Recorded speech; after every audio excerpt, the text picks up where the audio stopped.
Okay. All right. Hello, and welcome back to FirstThought Focus. For those of you who are new to FirstThought, we are a life sciences focused expert network with a mission to bring subject matter expertise back into the expert network industry. Today's webinar is the last in our four-part series on cell therapies and CAR-T. But don't worry, you will be seeing much more of us covering many other topics in the healthcare space in the weeks and months to come. If this is your first time joining us, please be sure to check out the first 3 cell therapy events that we hosted. You can find them on our website, firstthought.io/focus. And our next event will be diving into the microbiome space with Dr. Jen Wargo from MD Anderson Cancer Center, and that's going to be on May 10th. So just as a quick reminder before we get started, we will be taking questions from the audience at the end of today's discussion. So if you'd like to ask a question, you can do so anonymously by submitting them via email to hello@firstthought.io. Again, that's hello@firstthought.io. And with that, I'd like to turn things over to our moderator, author, and veteran science journalist, Neil Canavan. Hi, welcome. My name is Neil Canavan, and this is the 4th and last series of the FirstThought webcast, focusing on the technology and competitive landscape of chimeric antigen T-cell receptors, or CAR-Ts. These are my fish. This is my book. There are actually 4 whole chapters on CAR-T technology in this book. And if you send Morgen your snail mail, I will send you a signed copy of the book for free, and I'll mail it out tomorrow. There you go. Now, the first 3 talks in this series focused on the science of CAR-T and the clinical translation thereof. The focus today is on the law. Specifically the shifting paradigms of patent law in the CAR-T space, and by association, the antibody space, since CAR-Ts are really just really elaborate antibodies with T-cells for a tail. Joining me to discuss these issues today is Jacob Sherkow, who, as of 2020, is professor of law at the University of Illinois College of Law, where he was a leading expert on IP protection for genome-edited technologies. Prior to that, he was a fellow in residence at the Safford Petrie Flom Center at Harvard, and a professor at law at the Innovation Center for Law Technology in New York City. Jacob, welcome. Thank you so much for having me, Neil. So, if we could have the first graphic up, I would like to set the table for this discussion. This is where we were.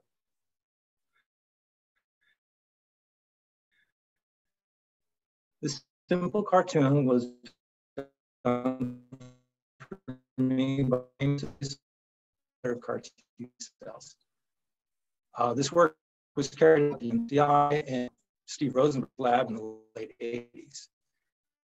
Not much to it, really. It didn't actually work. And the little mouse at the bottom left is saying this way because research was done in mice. If I can have that second graph. And we are, all right, well, we're waiting for that second graphic. Oh, there we are. Zoom, as of 2012, this insane number of patents in this space. So obviously now it works. Thousands of patents filed. And now I want one more graphic, and this is going to give you the idea of the competitive landscape by target. And there we have it. Many countries involved, many targets involved. And I'd like to call out one in particular just because it tickles me that there is someone in Finland that is in this space, and they have filed a patent. And I actually, just before the call started, I asked Jacob about this, and he looked it up. So Jacob, you have some color for me on that. Yeah, so I mean, it's otherwise difficult to determine exactly which patent this Finnish patent is simply from this graphic. It seems to be the case, or at least my best guess, is that the patent is coming from an inventor at University of Helsinki by the name of Kali Saksala. And at least the patent application that we found in like the pre-conference chat seemed to define the particular CAR-T that we were interested in as the sequence of its antigen. And claiming antibodies that way is a legal strategy that really is on thin ice right now, following this Amgen and Sanofi decision, which is about to get reheard by our Court of Appeals for the Federal Circuit. Okay, hold that thought. That's a nice little intro. I'm going to back up just a little bit. So for the listeners, should be wondering where I got these graphics from. There was a paper published in Nature Biotech in December of last year. The title is the Global Chimeric Antigen Receptor T-Cell Therapy Space Patent Landscape.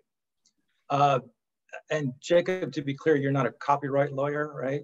No? Copyright? No, you should certainly go good. to somebody else. Good, because I totally have permission to use those images. Anyway, so Jacob, it looks like you guys in the IP, biotech IP space, you've been pretty busy in general. In regards to specifics, the results of a current litigation between Gilead/Kite and BMS/Juno, they may blow this whole thing up.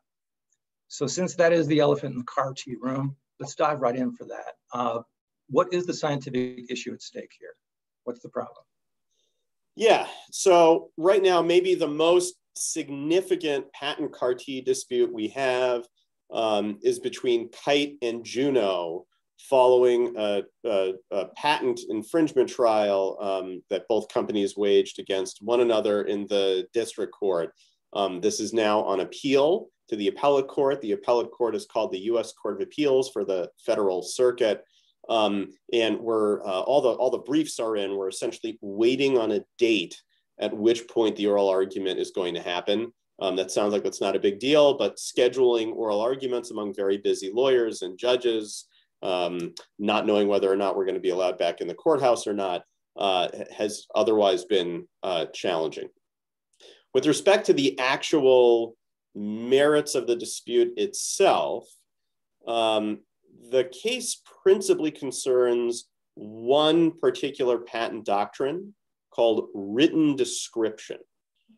Written description is a doctrine that otherwise says, whatever you claim in your patent, right? You know, whatever you put in the little paragraphs at the end of your patent that define its outer boundaries, you got to provide a narrative description for that in what's called the specification of the patent. That is the part of the patent that goes through, in some semblance of lay English sometimes, the way the invention works and what it is and how it's different from the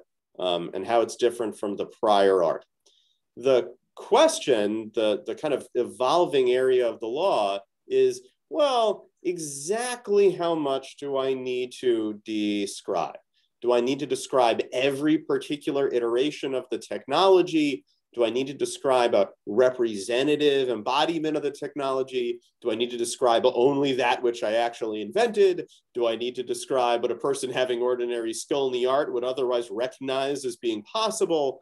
Believe it or not, these issues, which have otherwise kind of been percolating to the surface since this particular portion of the patent statute was enacted into law, are not all the way resolved just yet. When was this? When does this date to these definitions? When does the written description requirement become? Well, we seem to be dealing with a space now that there seems to be some wiggle room. Thus the lawsuit. Yeah. Has this understanding existed since the beginning of the biotech era, or? Yeah. So going back somewhat to ancient history, there has been some flavor of the written description requirement since we have had the first Patent Act in 1790. It was otherwise subject of some tenditious debate for a while until it gets enacted as an affirmative statutory requirement in the 1952 Patent Act, which still is and remains to be the kind of principal date in patent law for taking stuff from common law doctrine and encoding it into statute, if you will. That's in 1952.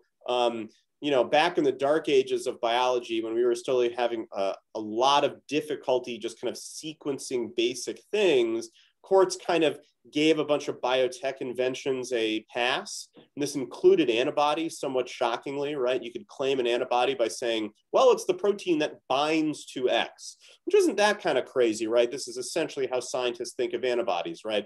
Let's take PCSK9, for example, right? Like, what's the PCSK9 antibody called? Well, anti-PCSK9, right? It's like it's just that easy. So as part of your patent, you didn't need to know the sequence? Well, not necessarily, right? So you could define your particular antibody through a bunch of ways other than sequence. You could provide the sequence of the antigen, that is the thing the antibody binds to. You could provide some techniques about like the binding affinity, right? It binds so hard, it binds, so many kilomoles per millisecond, right? You could define an antibody through particular structural limitations, right? It has the following epitopes, right? And provide little tiny snippets of sequence for those. You could define it by what cell line it's otherwise made in. And these were a lot of the techniques that patent attorneys did for a long time until about 2014, when the Federal Circuit really puts the kibosh on doing anything other than defining what an antibody is by the sequence of the antibody itself, right? Rather than, let's say, the sequence of the antigen or the cell line that it's made, or anyway. This is our 2014 case called Abbott versus Centocor. And essentially, it's been a slow burn since 2014 of winnowing down antibody claims to make them more facially compliant with this written description requirement, which is in section 112 of the patent statute. All right, so let's go back to Juno. Sure. How was their description infringed upon? How were their? Yeah, so the Kite versus Juno case is somewhat interesting in that it is the basics of the dispute itself are really, really simple. It's a single patent that is claimed to read on a single product, right? The single patent, the terminal 3 digits of this patent are 190, so people refer to it as the 190 patent. And I'll just read you the language because it's like that short and sweet that, you can get your head around exactly what's being claimed. Here's what it says. A nucleic acid polymer encoding a chimeric T cell receptor, okay, some kind of CAR T product, comprising 3 elements. 1, a zeta chain comprising the intracellular domain of a human CD3 zeta chain. All right, human CD3 zeta chain, I got it. B, a co-stimulatory signaling region. That's it, right? Just co-stimulatory signaling region, no other description of what that means. Right? And C, and this is where a lot of the action's over, a binding element that specifically interacts with a selected target, whoa, that's pretty broad language, wherein the co-stimulatory signaling region comprises the amino acid sequence encoded by a following sequence, right? And they list the sequence. I'm obviously not gonna read out the particular protein sequence for you. All right. Okay, so now, obviously I'm not a lawyer, but this seems ridiculously broad. How was this initially allowed? Yeah, right. So what's kind of interesting about this is that when it gets originally prosecuted, like the first application that they file, it's even broader than that. They didn't even provide what the sequence of the co-stimulatory signaling region was. I guess the idea behind that was like anything that serves as a co-stimulator would otherwise be applicable. But needless to say, that is like, I think Kite's brief refers to this as having the possibility of, quote, millions of billions of possible sequences. It's probably somewhat accurate, right? Eventually, our patent examiner says, this is way too broad. This is so utterly beyond the thing that you actually invented. Give me a sequence and we'll run with that. And that's essentially how this particular patent gets prosecuted, right? Now, fair enough, right? The patent office issues that particular patent, but one of the things that we're finding now, right, is that the single chain variable fragment is not otherwise defined by sequence. It could be adapted to essentially any target you otherwise want it to be adapted to, or at least according to this patent. And that is an almost limitless number of stuff. This is precisely let me stop you for a second. Sure. Because one assumes Juno has deep pockets enough and BMS has deep pockets enough to hire some really good lawyers. Did they design it this way on purpose to block competition? Absolutely, right? This is a really typical claiming strategy to try to get as essentially broad claims as the patent office is otherwise going to allow you to have. This is one of the strategies that's like in tension with this current evolution in the law regarding broad antibody claims that are not defined by something other than the sequence of what the antibody is. So,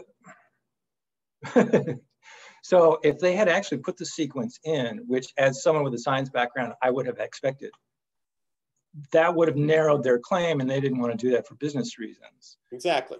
So again, Gilead had some pretty serious deep pockets as well. And they looked at this, they want to use the technology. Why didn't they see this coming? Well, I mean, they saw it coming, but when the patent first gets applied for, way back in the early to mid 2000s, right? There was not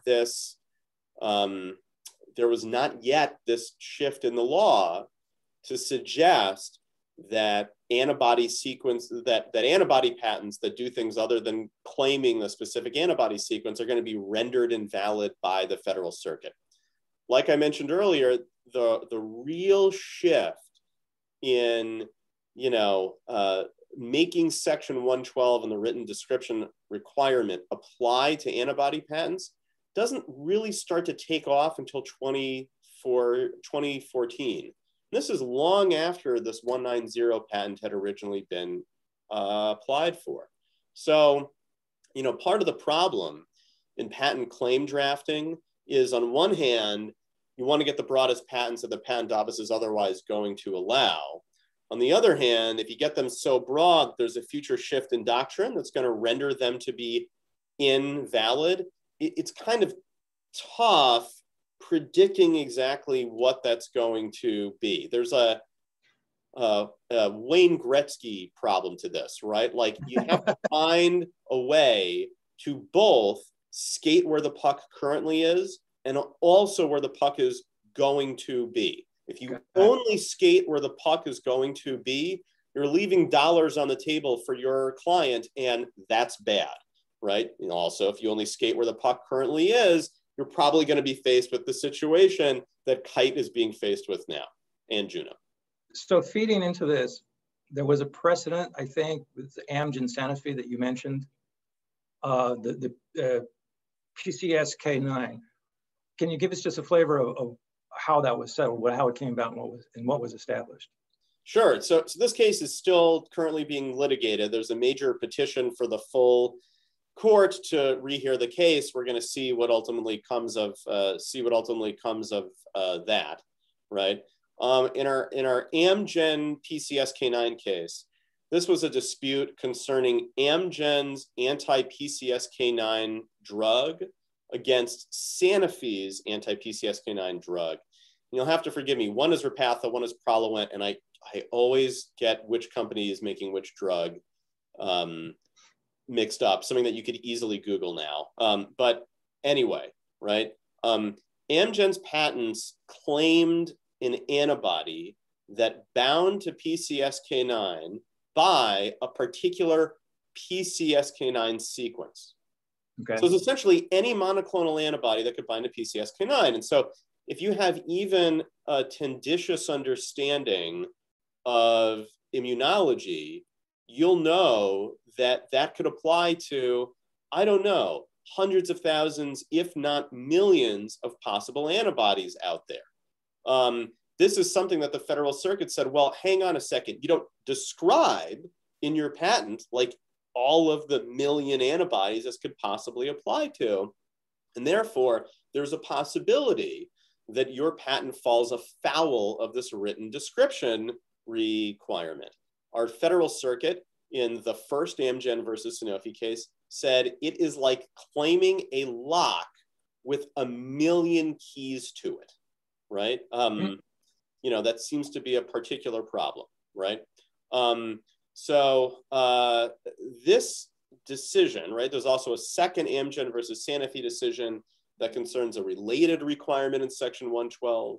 This is called the enablement requirement. I'm happy to talk more about this during the Q&A period.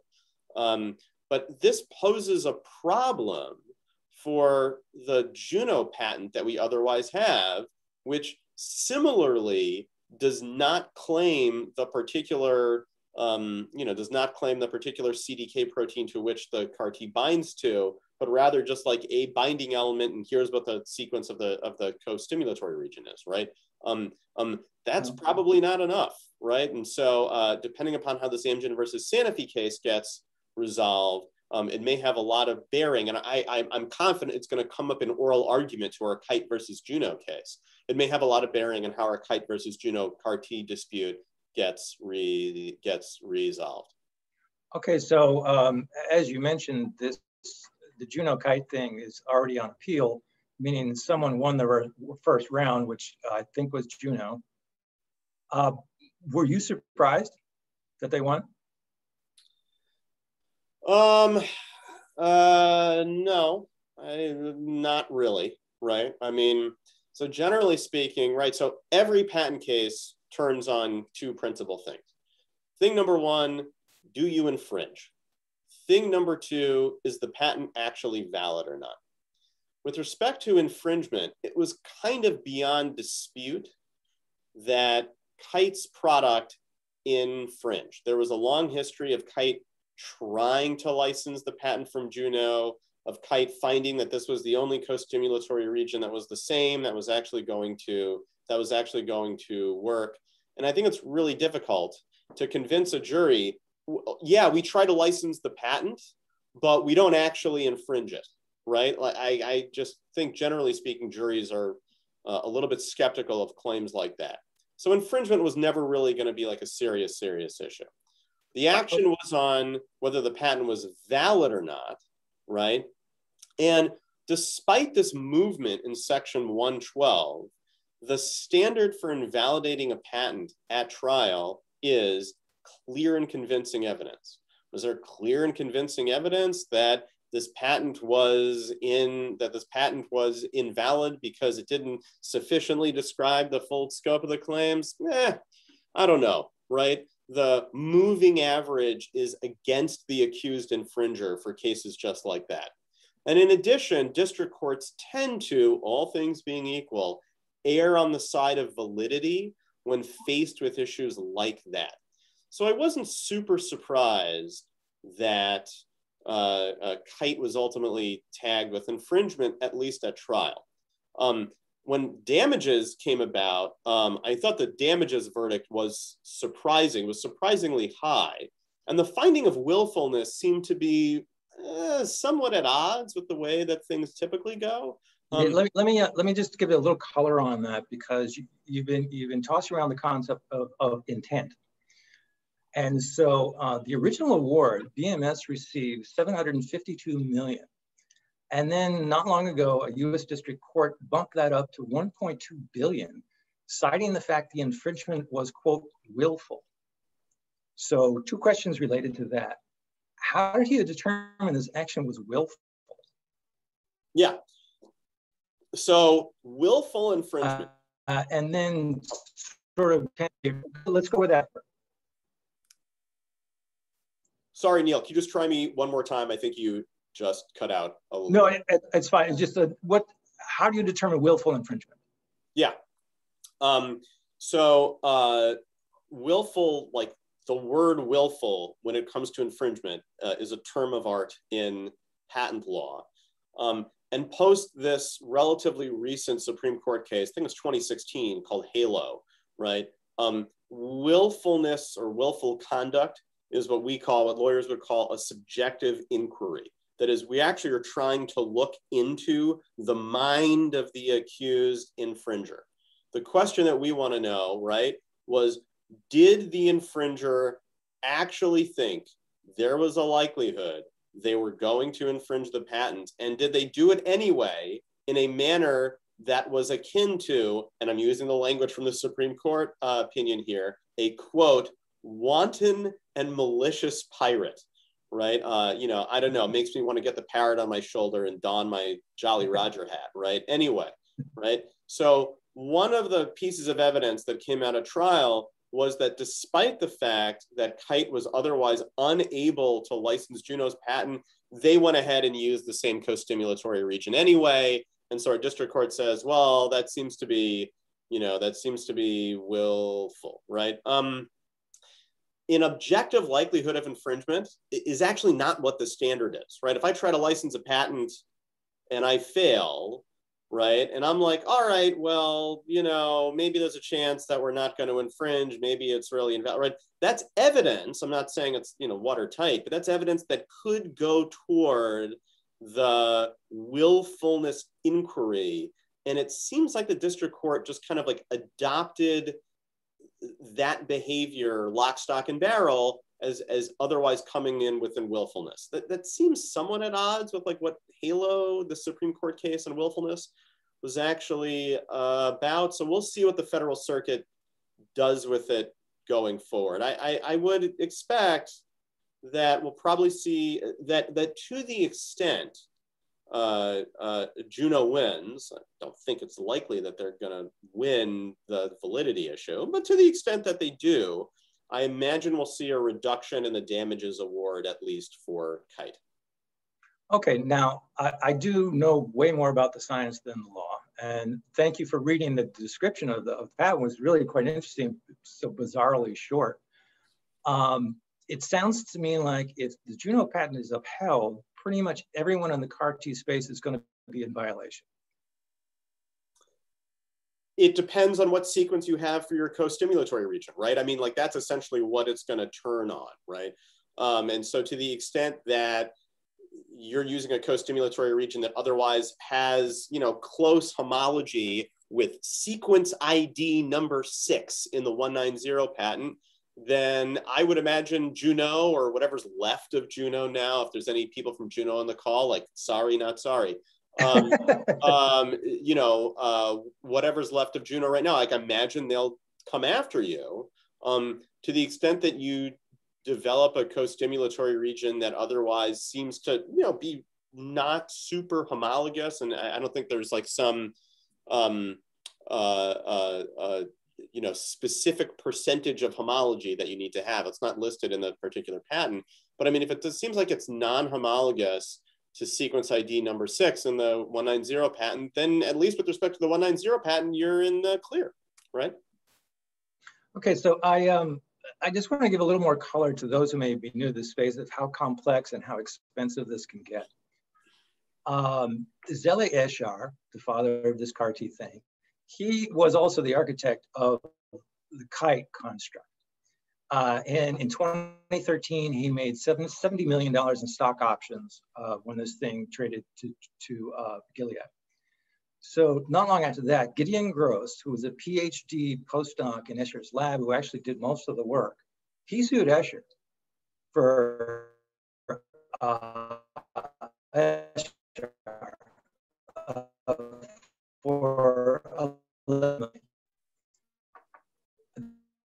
considered fair. And then in 2017, Escher, who is also a scientist and the daughter of one of the founders of Teva Pharmaceuticals, she's also suing for a better divorce settlement. So yeah, this is not only complicated, but it's really expensive. So final word on the Kite Gilead situation, the Kite Juno situation. What could they have done, since it's what willful, so they knew it, what could they have done to avoid this and still move forward with their technology? Yeah, it's a good question. It probably, sorry. I've lost Neil, are you with us? Hang on, everyone. Having some technical difficulties, and we will resolve them shortly. Hi, Jake. Hi, Morgan. Hi. I think Neil's having some Wi-Fi issues. So if you want, I can re-ask his last question there. Sure.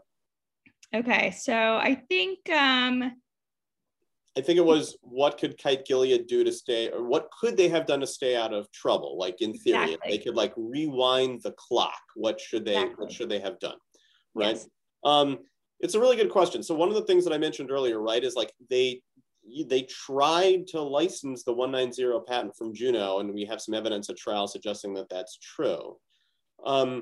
There is some suggestion that, at least at the time, it was too late in their production cycle to change the co-stimulatory region that they were using. I don't know whether or not that is technically true or not, but they did not end up changing it, right? And so really the thing that they would have done going forward, right, is like they could have just paid off Juno, right? Which, to be honest, like, you get an infringement verdict, right? That's like essentially what you're doing, right? But the other thing, right, is that they could have tried to invent around the particular co-stimulatory region sequence that they would have otherwise needed to get their kind of, product launched. It's my understanding, and Neil, you know the science better than I do, it's my understanding that finding a robust co-stimulatory region is the difference between these CAR Ts essentially being an antibody with a T cell Christmas ornament that otherwise doesn't work, versus the CAR T therapy being actual therapy, right? In other words, like ramping up production of targets against that particular antigen, right? And so, I don't know. I mean, maybe the path forward is like getting a robust suite of co-stimulatory regions, depending upon what your particular target is, that will probably be helpful. But I mean, yeah, I'm not sure what they could have done other than that.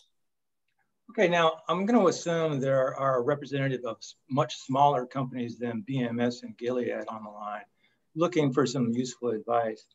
And maybe they're a little discouraged by the fact that, well, let me just ask it, is this a situation where the biggest lawyer wins? No, right? This is certainly not that case, right? I mean, the issue on appeal we have is like a pure issue of law. And I think, all things being equal, it's really just whoever is going to, whoever has the best argument, right? So I don't think it's true that whoever like spends the most money on lawyers wins. With that being said, being cheap about lawyers in the litigation process has never advantaged anybody, right? So it's a matter of finding someone who is otherwise good and competent and diligent, and especially if it's a jury trial, has some rapport with the potential jury, right? More than it is necessarily like throwing money at a problem, or at least that's my kind of guess. Well, it seems like a delicate sort of thing when you're talking about rapport with a jury. I've been on a few juries.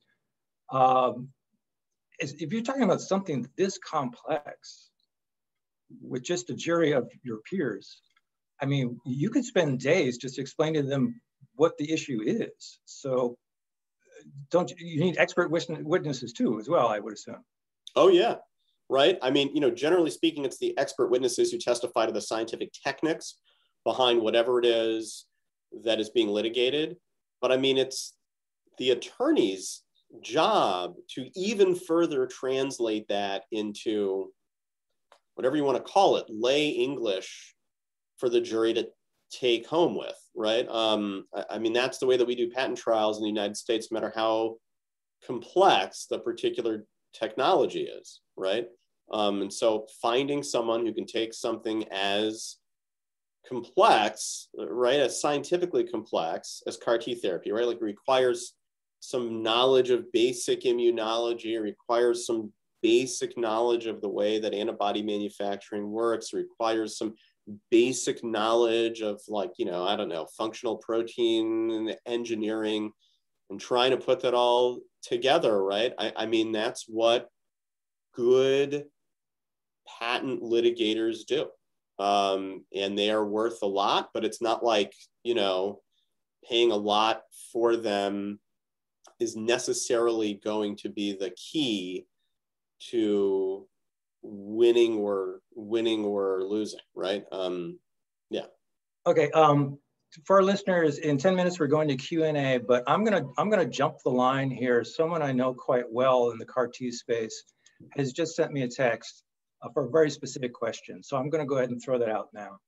And it reads, is sequence 6 of the 190 patent basically CD28? And if so, why is Juno fighting for it? What I think it's CD28. I would have to go back and take a particular look. Sequence number 4 are primers to CD28, and there's some dispute currently at trial as to whether the patent office accidentally swapped these two things. Anyway, Juno's fighting for it because is that Kite's target? Is it anti-CD28? That I don't see. Well, CD28 would be the co-stim, I would assume. Yeah. Right. So there was an issue at the patent office regarding whether or not what's called the certificate of correction that was filed appropriately swapped the primers for CD28 and or CD28 with whatever the co-stimulatory region is, right? And so that's one of the issues going to the validity of the patent right now. They're fighting it because if the patent office got the certificate of correction wrong, then the patent is likely not to be valid, right? So they need to at least articulate that this is a functional claim, or else the federal circuit is likely going to bounce the 190 patent. Okay, I want to bring up one last patent. This is from the paper that graphic that I referred to, and I apologize for the sirens in the background. Welcome to New York. If I can have the graphic number 4, Morgen. Okay, now this is quite striking to me because all these patents are going to institutions, which is somewhat of a very new thing. And so I guess the simple question is, are some institutions better at this than others? Should your technology in your company have come from UPenn or wherever? Yeah, right. So first of all, it is not that rare that patents are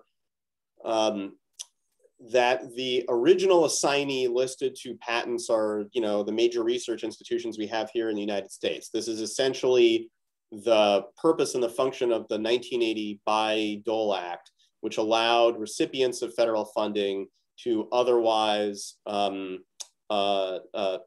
any inventions that are created with that particular funding. If you're a company, right, and should my work be coming out of institutions or not? Like it just entirely depends on the particular science, right?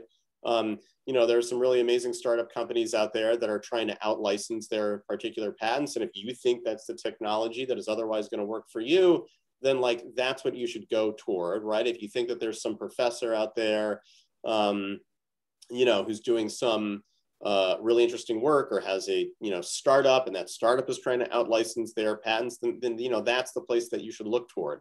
That is a scientific and technological question way more than it is should I care about the character of whoever the original assignee to the patent I'm trying to license is. Okay, now again, advice for a small company. You got a symbolic $100. You're working at the bench furiously trying to get this thing to work. How much should you spend on filing IP out of that $100? Yeah, so I'm gonna. It's not so much a punt, but I'm gonna qualify the answer, right? And it depends on the type of company you are, like the specific technology that you're trying to get to work. and how well capitalized you are, right? I mean, there are some industries where patents matter a lot more, and there are some where they matter a lot less. They tend to matter a lot more, needless to say, in the life science area for a variety of reasons, both in terms of attracting capital and getting licensing in on the ground floor, but then also in terms of the competitive landscape afterwards. So to the extent that one is capable, getting in a few patent applications early on basic forms of the technology is something that I would advise if and only if it is not going to break the bank. If you're a startup company and you're a spinoff from some research institution out there, in some cases, as you likely know, your technology transfer office will pay for at least basic prosecution services. If you're not, you're a small company, you can hire your own lawyers. Filing a patent application at like the really, really like super low end in the life sciences, finding a competent attorney to do this, right? And you can probably get away with it for, I don't know, $10,000, maybe even under $10,000. You can really go upwards, right? Like you can do 50,000 plus if you want to go through RCE and you want to go through an appeal at the PTAB and all that stuff. Maybe it's going to be, that much, but that should give you some kind of ballpark at about how much these things typically cost. All right. Now I've been at this game for a while, and once I used to actually be in a lab, and once upon a time, your lab notes were sacred, and you had to sign them and everything, and make sure everything was recorded in case somebody sued you. This is no longer the case. Yes, correct. This is no longer the case. It has not been the case since March 16th, 2013, when the United States moved from a first to invent system. That is, if you were the first inventor, regardless of when you filed your patent, barring the statutory bars, I have an obligation. I have a legal obligation to say that. No, I'm kidding. Barring the statutory bars, it didn't really matter when you filed your patent, right? Two, what we now have, which is a first to file system, really it's a first inventor to file. Don't worry about that. A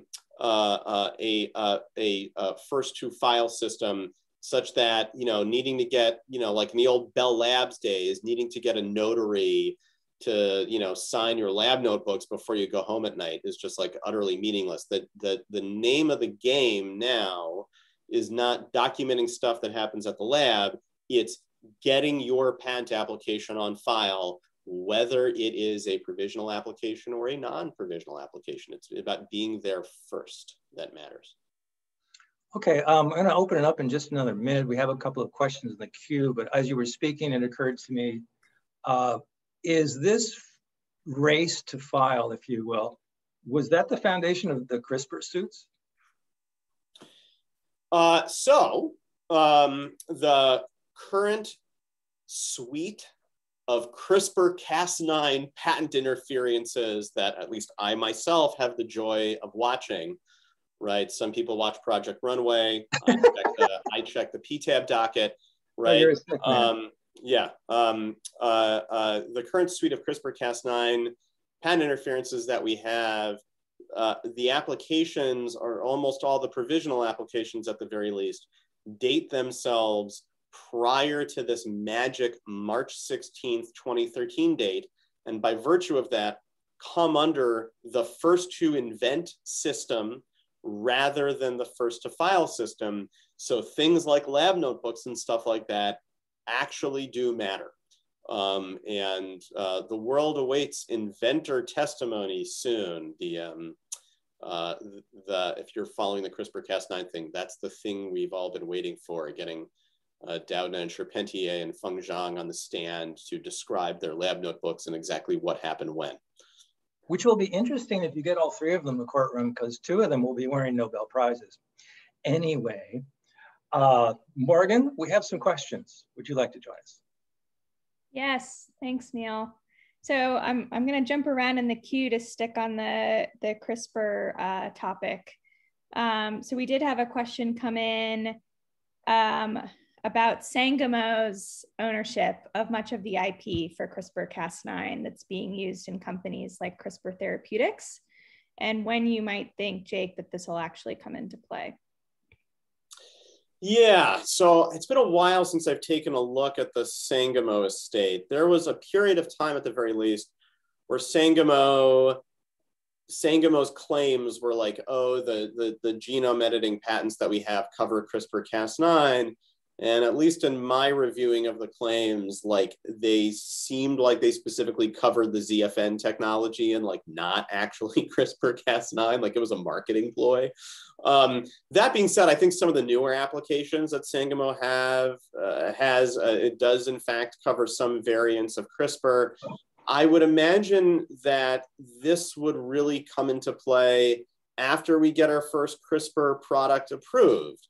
So as of right now, at least in theory, Sangamo cannot go after the principal players because there's a provision of the patent statute, this is section 271E1, that says that if you're in the process of committing some otherwise infringing activity, but you're doing so to submit information, put a little footnote here, other than routine information that is required by statute, to FDA, then you essentially have an out for infringement until you start commercially marketing your product.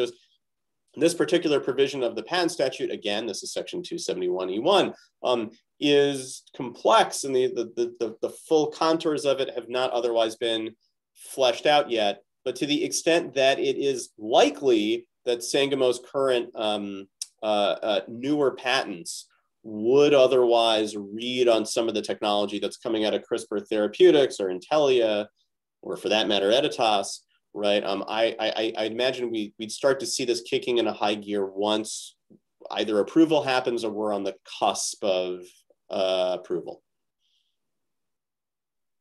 Got it. That makes sense. So I had another question come in. The question is there any precedence in healthcare IP for a court to revoke a patent due to lack of specificity? Oh, yeah, right. I mean, that's essentially the issues we're having around the section 112 of the patent statute right now, right? So like I said, kind of, roughly speaking, beginning in 2014 or so, our US Court of Appeals for the Federal Circuit says that antibody patents, we get that they're complex, we get that scientists like think of them as being defined as binding to certain targets, even though like in fact they're different proteins with different amino acid sequences. We're not giving antibodies a pass anymore, right? We've been giving them a pass since Wistar in the 70s. We're not going to give them a pass anymore.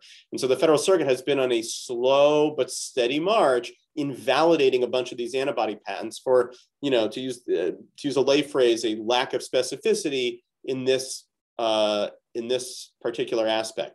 That's actually what happened in the Senecor case, and that's what actually happened in our I'm going to call it anti-PCSK9 1, because we usually refer to two cases as like case 1 and case 2 based on the subject matter. That's what happened in our first Amgen versus Sanofi case, when our Federal Circuit came back and said, probably, but we're going to send it back to the district court to be absolutely sure, probably should be invalid because of lack of specificity. Anyway, that happens with some frequency, and more often in the antibody space now. Right. Okay, cool. Next question. How easy is it to not infringe on a patent having a laundry list of cancer types by using a specific cancer type in your patent? Great question.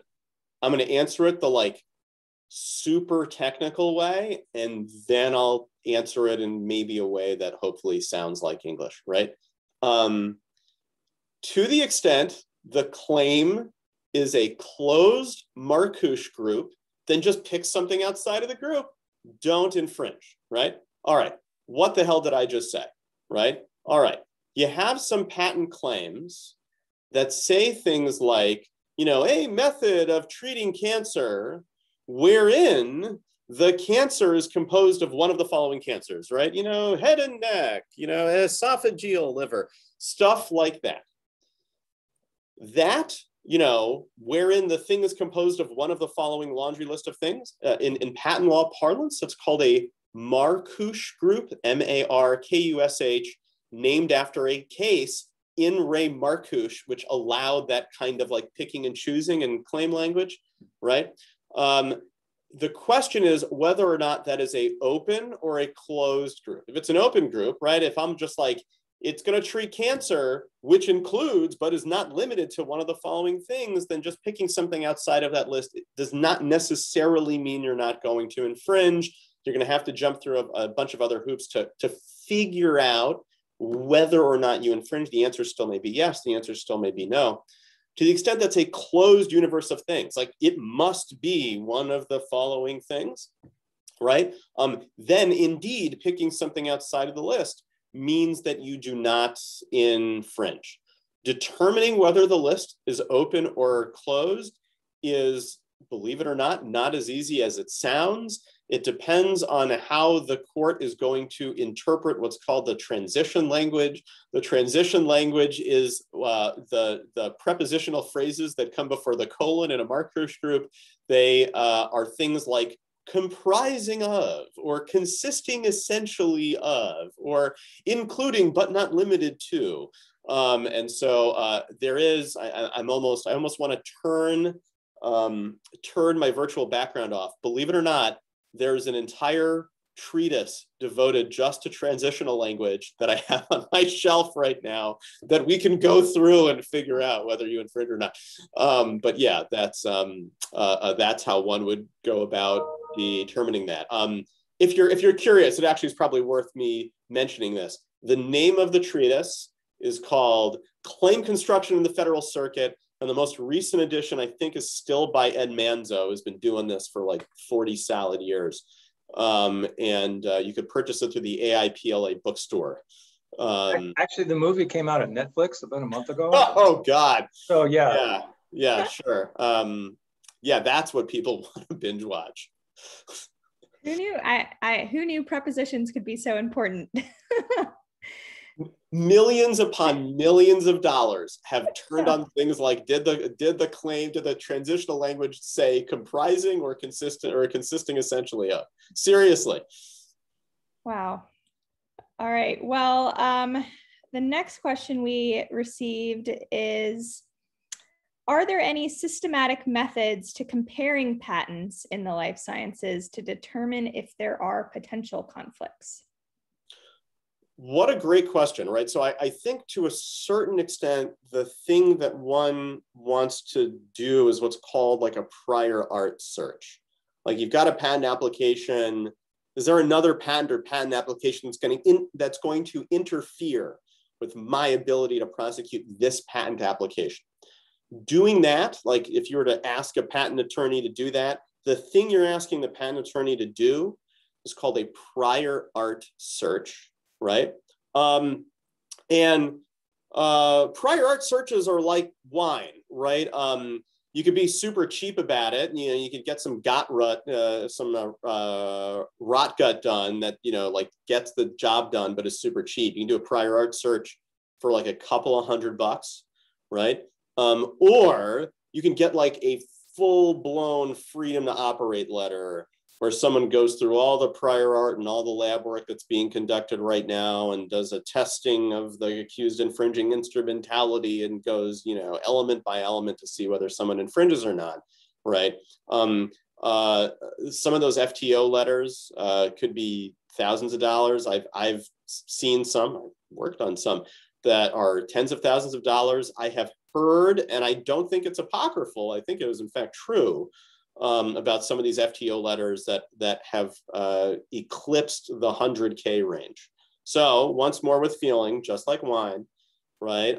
You can get some real cheap stuff that, you know, on balance gets the job done for like not so much money. And you could really go to town if you want to and spend a lot of money on things, right? It kind of depends what you're after and how important the particular product and the current design of your product is. or the current claims or specification to your application are to what you're trying to actually get done. Makes sense. Another question just came in. When a patent makes very broad claims, i.e. long list of co-stimulatory domains or cancers, does it matter if only one cancer or one co-stimulatory domain, for example, is actually enabled in the drawings? Shouldn't only the enabled claims be upheld, or is that not how it works? That is precisely what is at issue in Kite versus Juno now. How does one read Amgen versus Sanofi 2? Is there what patent attorney, sorry, this is like a hobby horse of mine, so I love talking about it, right? Like reading Amgen versus Sanofi 2, is there now a true and legitimate full scope enablement issue, right? So if I claim a machine that flies, do I need to list in my specification every possible flying machine known now or here forever to mankind? Zeppelins, helicopters, airplanes, autogyros, paper airplanes, right? Do I have to literally list every single one? Or is it enough to list a bunch, right? Like such that a person having ordinary skill in the art could readily figure out which ones work and which ones don't, right? That is precisely the issue at Kite versus Juno right now. My guess, and this is just this is literally a guess. Like I don't know who the panel, no one does, by the way, a panel of who the Federal Circuit is or what the best way of reading Amgen versus Sanofi is in light of the Kite versus Juno case, right? My bet is that if it would require undue experimentation to figure out which co-stimulatory domains work and which ones don't, and if the patent does not provide like essentially a troubleshooting guide to figuring out which ones are which and which ones are not, right? Then that probably is too broad. And I think that's my guess, once more with feeling this is a guess, that the Federal Circuit is going to declare patents that are that broad to be invalid. I do not think the Federal Circuit is going to like just, I don't know, totally rip the sheen off and just say like, that's it, full scope enablement, we're done. But man, I do think it's going to ratchet it up. Like that is the trajectory of where we are on the enablement inquiry now, right? And I think given the state of the art, right, like the fact, or at least given the state of the art at the time of the 190 patent, right, just about how utterly critical combining the specific co-stimulatory domain that was recited in our 190 patent was, and the inclusion of a human as opposed to humanized zeta chain, right? I think our Federal Circuit is gonna, I think our Federal Circuit is gonna cast a gimlet eye on the 190 patent as a result of that. So I mean, to the extent that you have in your possession a bunch of different co-stimulatory domains that you think are otherwise going to work, I mean, I would list them all. And not only would I list them all, then I'd list them all and I'd be like, yep, and here's one with 95% sequence homology. Here's another with 90% sequence homology, right? Like I would really try to expand the range of how much sequence you could otherwise grab. We're at the end of our time, and Morgen, before you close out, I just want to mention, Jacob, that last question came from one of the top CAR-T researchers in the world. Okay, cool. And if you show up to SITC, I will introduce you. Wonderful. Excellent. Great. Well, yes, thank you both for your time today. It was a really, really interesting discussion. I know I learned a lot, and I know our audience is grateful for your time as well. So thank you. Thank you very much, everyone. Thanks a lot. You got it. Thank you. Take care.